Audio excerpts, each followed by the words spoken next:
Jesus freak here.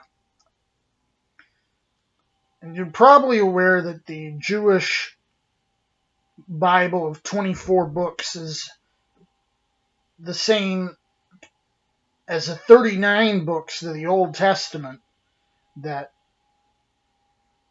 the difference here is, First and Second Samuel, First and Second Kings, First and Second Chronicles are all combined. Ezra and Nehemiah are combined, and the minor prophets are all combined into one book.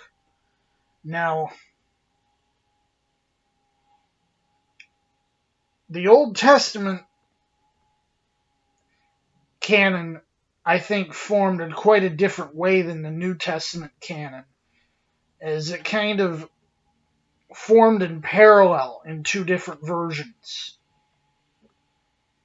One version was what the Greek-speaking Jews used, and one was what the Hebrew and Aramaic-speaking Jews used. This evolved into, two different canons.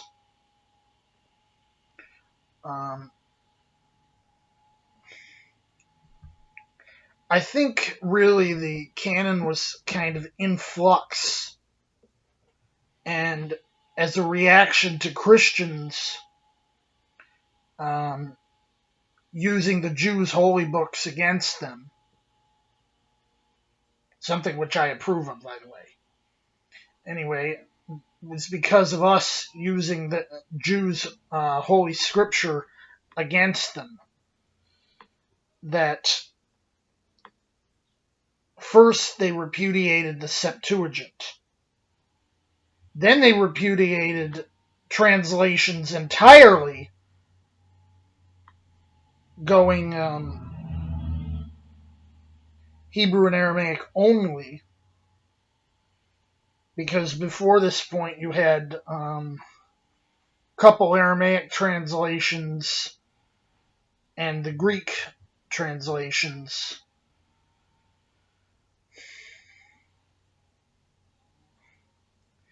And then they threw away books they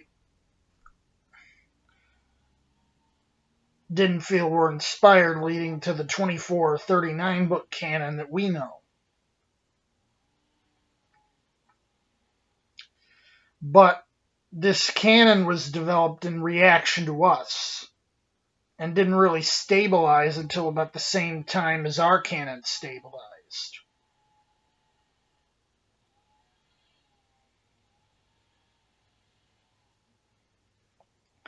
And the textual matter, well,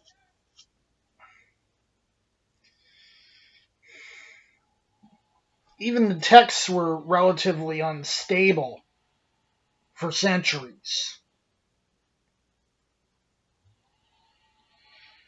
We've seen texts from about 150 BC that were pretty wildly divergent. There were two different strains of text for the 5 books of Moses. And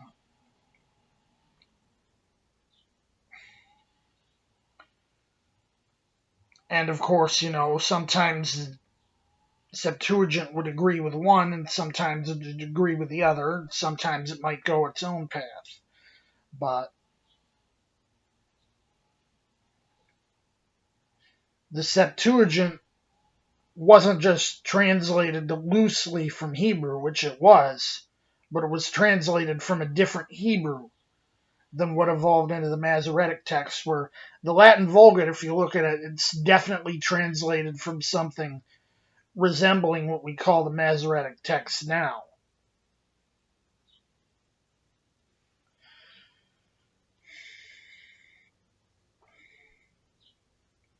So, by, I guess, the 4th century, things had pretty much stabilized, textually speaking. And the question had come up about how some text translations might throw out the vowels. Well, you see, we've seen evidence that in earlier days the Old Testament was written without vowels or with only some vowels. And it wasn't until I think the 9th century that the vowels were completely added in to standardize it.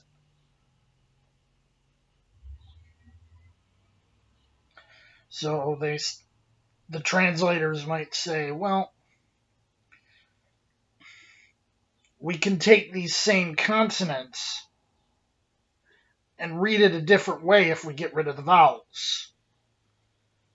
And it's basically how you can have the same thing mean to Ithiel and Ucal, or I am weary, O God, I am weary, O God, and faint, because the same thing means something different with different vowels.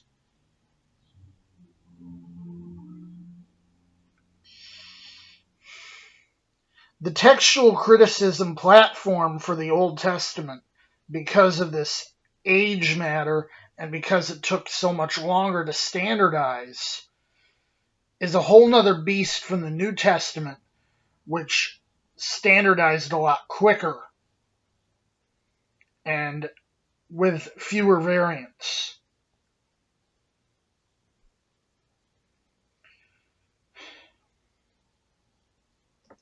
And also the fact that Greek is a full alphabet like ours and not just an abjad with consonants and maybe mark up the vowels with dots above or below or stuff.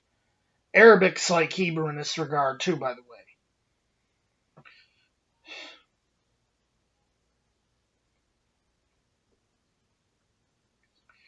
But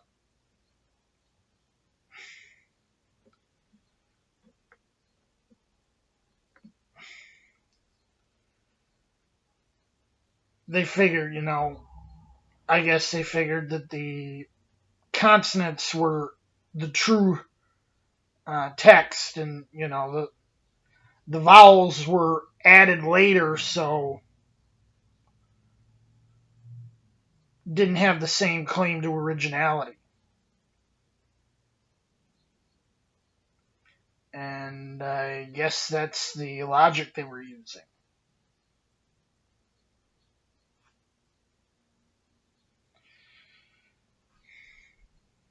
Since most of my focus has been on the New Testament, I'm not as familiar with the textual issues of the Old.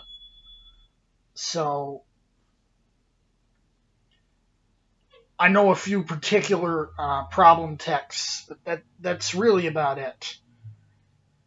I will say that for what they didn't know of Hebrew, I mean, we know that we were able to figure out a few words later that the King James translators had no idea what they meant. But, I think they did an admirable job trying to make sense of what they had. They could take a verse that makes pretty much no sense as it stands and make something coherent out of it. And props to them for that. I don't always agree with how they managed to pull it off, but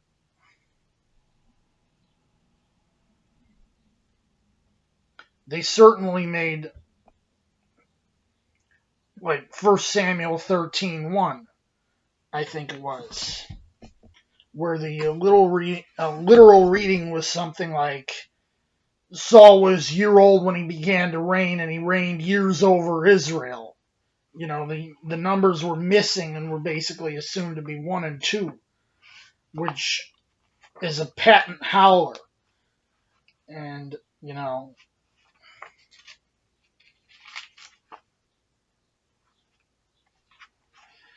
that's basically the RSV, for example, says Saul was blank years old when he began to reign, and he reigned blank and 2 years over Israel. Which is actually the literal translation as close as they could do with it. The King James translators actually tried to make something coherent out of this, and they have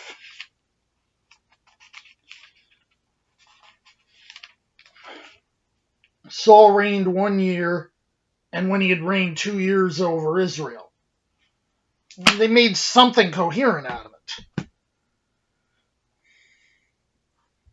As for the Vulgate, it translated the Hebrew literally, warts and all, which can be a good thing or a bad thing.